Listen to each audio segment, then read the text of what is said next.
This is the ultimate question. What phone should I buy today? Not everyone has $1,000 to spend on a phone, but if you have $150 or less, this might be the phone for you. But let's talk about it first. Should you buy the Blackberry Priv in 2019? Hello everyone, this is Matt and this is Real World Review. Check out my social media above and check out the description for some extras. Let's get started. The screen is surprisingly amazing. It isn't as bright as some new phones, obviously, but this is a curved 5.4-inch 1440p display, which is surprising for a Blackberry device, not to mention the fact that they went with an AMOLED display on this phone. It's not the best, but it's pretty good for viewing content, and honestly, I was really impressed. It is the standard 16:9 ratio that everyone was used to when this phone came out in 2015, so that's not really too bad. There are many cases where the screen burn does happen in this phone, so you might have to spend a little bit more money to make sure you buy one without screen burn, or you can always replace the screen if you buy a broken one. Viewing angles are surprisingly good, but they better be when the sides of the phone are edged. The edges are pointless, really, but it makes the phone stand out. Sure, there's an edge page like the Samsungs with the edge screens have, but it's kind of pointless to use. Surprisingly, the side bezels and the chin are around the same size, if we don't include the speaker grill area. There's no always-on display, but there is double tap to wake, which is always nice to see. There's an LED for notifications at the top right of the phone, which might explain why there's no always-on display. The battery is decent. This phone has a fairly large 3410 mAh battery, which will last you throughout the day, but that's about it. With this said, Blackberry phones are generally for people who want to use the phone a lot, and getting through a whole day with heavy usage will be rough. The phone does support Quick Charge 2.0 on the micro USB port on the bottom, and it is fast for the battery size. It also has wireless charging, but that's pretty slow. We're talking maybe 5+ hours to fully charge it wirelessly.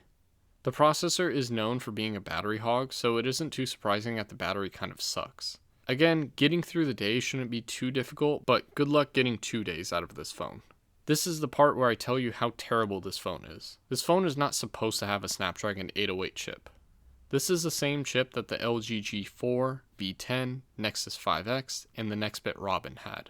The LG G4 and V10 were decent phones, with the Nexus 5X being a little bit worse, but somehow the Priv is worse than all of those phones. This phone constantly lags and heats up when you're trying to use the phone, especially when you're doing basic stuff like app updates. Good luck playing graphic intensive games on this phone, cause yeah, it's not that good.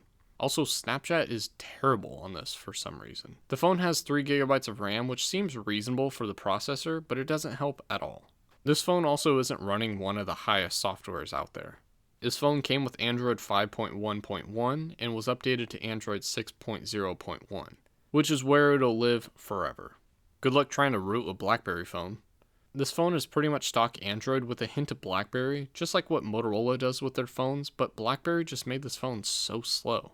Let's talk about the keyboard because that's the main reason why people would want to buy this phone, right? The keys aren't that clicky, so you pretty much just push a button and hope that it was pushed and try and move on. Holding the Alt and typing numbers is kind of annoying because I couldn't really find a way to lock the Alt button, so you end up squeezing your thumbs in the corner, which is kind of weird. One cool thing is that the keyboard actually acts as a big trackpad. It takes time to get used to, but it could be useful. The speaker below the keyboard isn't that bad, but don't expect perfect sounding music. Still, it is a front-facing speaker, so it does get some bonus points for that. Speaking of volume, do you know what this button does? It's a mute button. That's it. This also means that the power button is on the left, but it was surprisingly easy to get used to. Now, the saving aspect of this phone has to be the 18-megapixel sensor on the back that has a dual-tone flash and name that I'm not even going to try to pronounce. Right? Wrong. As you would expect, BlackBerry's image processing isn't the worst, but it's also nothing special compared to phones nowadays. Still, it's good enough to show people pictures, but don't expect to brag about how awesome your phone's camera is.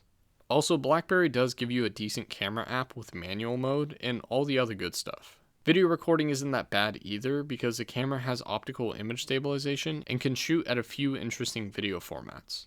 Yeah, 24 frames per second mode is weird, but if you like that, this phone can do that.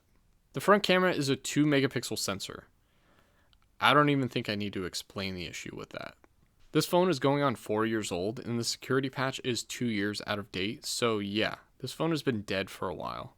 Still, there's barely any keyboard phones out there that run Android at a reasonable price, so this might be a decent mid-ranger for you. Lack of software updates does limit the type of apps that you can install onto this phone, and it'll only get worse over time. Micro USB is on the bottom, and I'm realizing how terrible that is in 2019. The phone surprisingly comes with 32 gigabytes of storage and supports a memory card, which is pretty cool. The phone is not water resistant, obviously, but it does have a headset jack on the bottom. Like I said, the battery life and the screen burn are some things to be concerned about in the future, but they're both fairly easy to replace. Really, no one should be buying this phone. The screen is nice, but that's about it. I hope that this phone would be as good as I remembered it being, but that's not the case today. It's a big, heavy, laggy phone, but it does have a keyboard. It also has a cheap price when trying to buy this phone new or used. I would not recommend buying this $150 phone, but there's just something about having a decent sized screen and a sliding keyboard that makes this phone stand out. A very iconic design that was destroyed by weak specs and an underfunded software development team. Also, they should have stuck with the original name that they chose, which was Blackberry Venice. And that's all I wanted to talk about. Hopefully you enjoyed this video and be prepared for more videos in the future. And if you have any questions, let me know in the comment section below or on Twitter at @MattofRWR. And feel free to follow me on the social media listed above. Subscribe to my channel so you can see more review videos like this, as well as some repair videos. And hit that bell button to let YouTube know you're serious. Thanks for watching.